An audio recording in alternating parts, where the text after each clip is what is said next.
Everybody, man, some things have been happening in my little wrestling world. Seeing that he just got thrown off, no one knows who did it, but he just got wasted and knocked out completely. It's just quite horrible, really.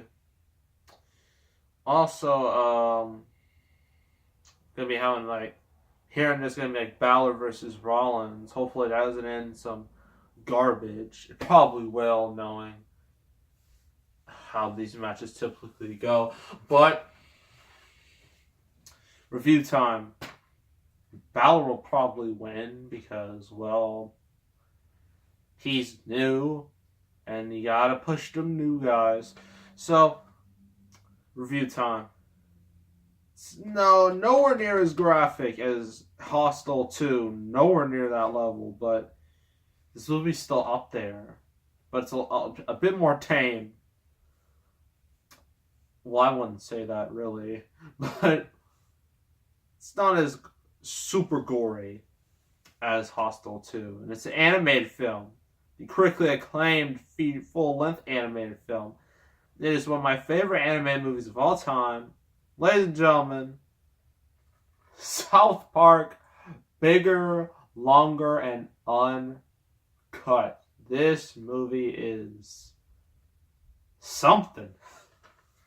Here's the box. You see Eric Cartman, Stan, Kyle, Kenny, Cartman, all of them.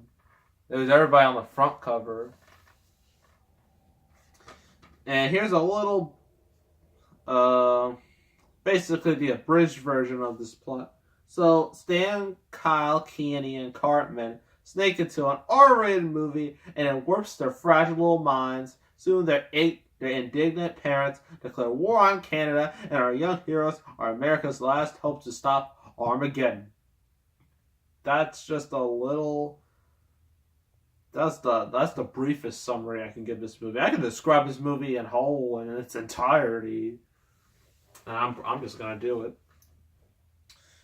So, little backstory. So South Park was once a little show on Comedy Central. And it has like very simplistic designs. More like if you like cut out paper and then you just have it move. That's basically what South Park looks like. But it became a huge hit. Instant hit. Millions of people were watching it. Kids were watching it, which is not a good thing, parents of America.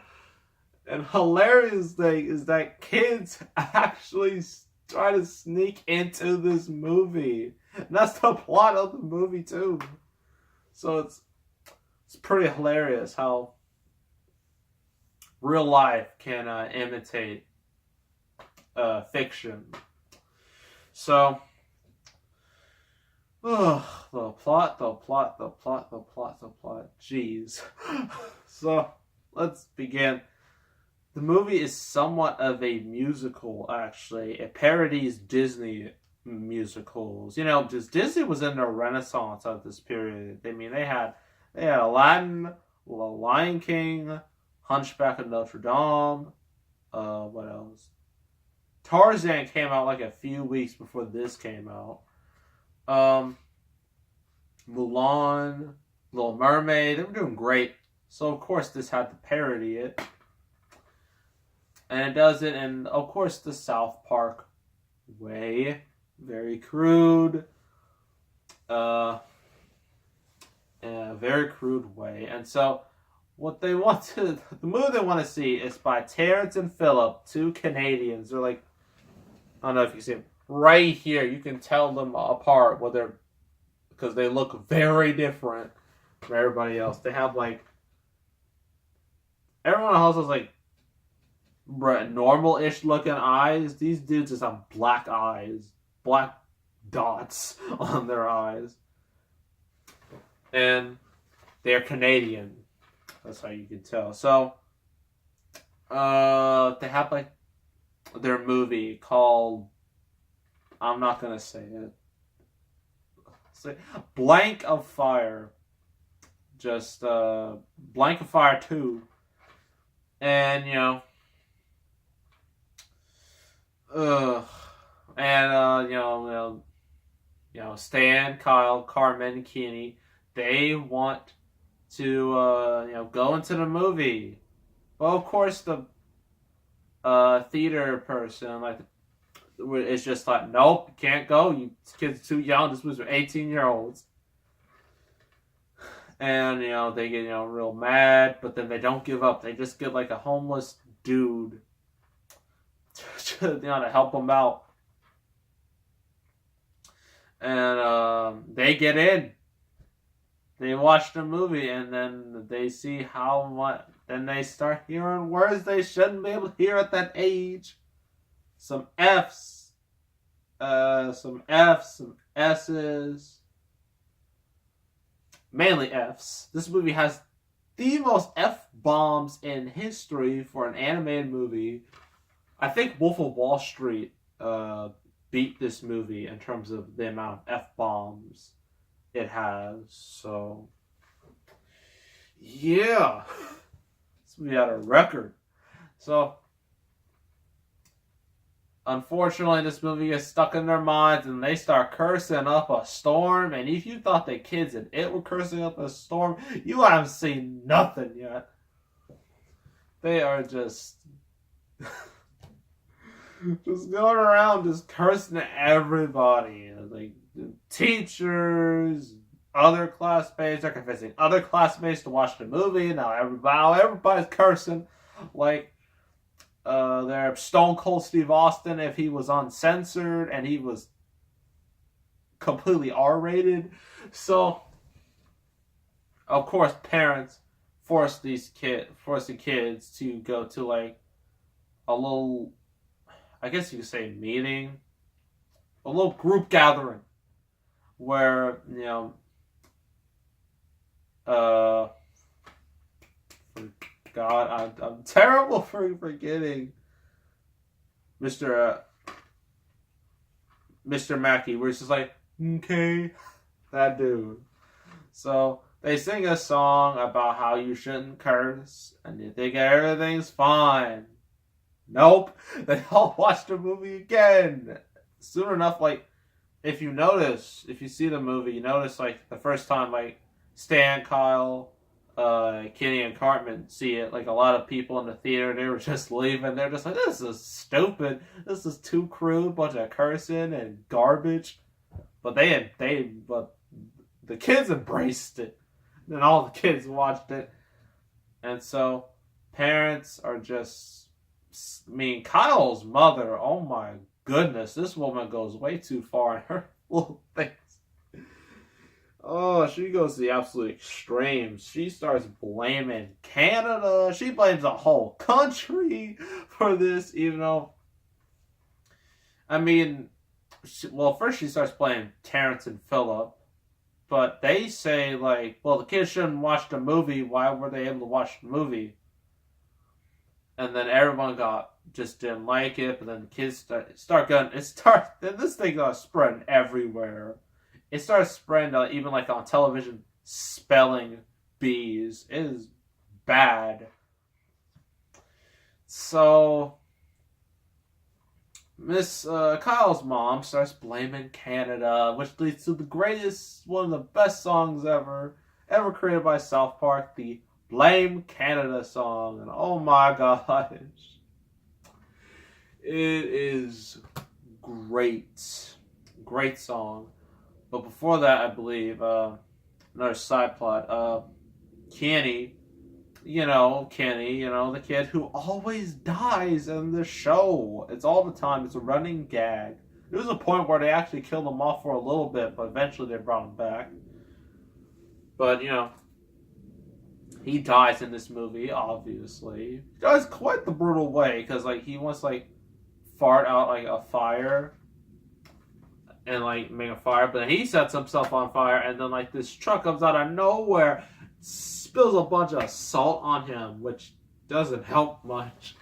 And they take him to the emergency room, just blood everywhere, and then, the doctors decide to replace his heart with a baked potato, and then he just explodes. And that's what really triggers this whole blame Canada situation. And yeah, then it starts getting bad to worse to disastrous to straight up ultimate war. Like, it gets crazy, and then eventually they want Terrence and Phillip killed.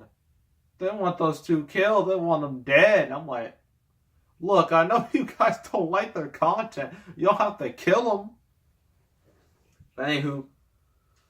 Anywho, when Kenny dies, he thinks he's about to go to heaven, right? Right, he's living right there, and then it just nope, it just goes straight down to hell, right down hell, to burn for eternity, and then he sees Satan, and Satan, he looks basically like this, like him, and then he has his partner, Saddam Hussein. Yeah, this movie goes places. And found out that Saddam and Satan are together in that way. Saddam is more controlling, I guess, of their relationship, and Satan doesn't like that. Satan wants to go up see the world, but he's kind of stuck down there with Saddam, and that's no good. And they find out later in the movie that if Kenny tells Eric Cartman in a dream that if Terrence and Phillip dies, Armageddon is coming to town, and it's not going to be pretty. It's going to be pretty bad. And so that happens.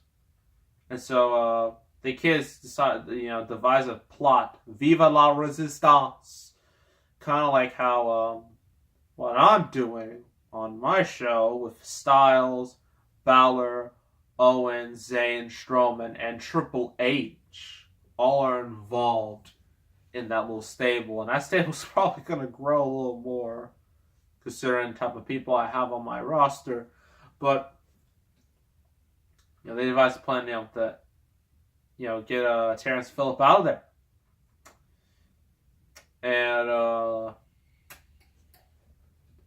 And it's all this is supposed to happen at a big old USO show. And there's some interesting things that happen. And then Terrence and Phillip end up dying originally. And then once that blood hits the ground, Satan comes. And then, forgot to mention, Eric Cartman, kids are in school, on the playground. Eric starts singing a song to Kyle about Kyle's mom and how she's Anywho, sings the whole song about it, even in different languages. And even in one where Cartman, they do different nationalities to it, and one of them, Cartman, has blackface, and I'm just like, well, this is South Park. I should have known better. And he sings how Kyle's mom is a word, and then she sees him, and then she installs a V chip in the back of Cartman and in Cartman's head, and anytime he curses, that thing goes off. He gets shocked. However, at the end of the movie, when Saddam Hussein, Satan's had enough of Saddam, and I don't blame him. And Cartman uses that chip to his advantage. It malfunctions, and so every time he curses, he gets electrical powers. He gets zapped. Saddam, and he kills Saddam. Saddam is dead, I guess. And so Kenny, he comes back, and then he reveals his face. He rarely reveals his face ever. Sometimes you don't even notice, but here you do notice. And then he finally just goes to heaven, goes, achieve his duty, save the world.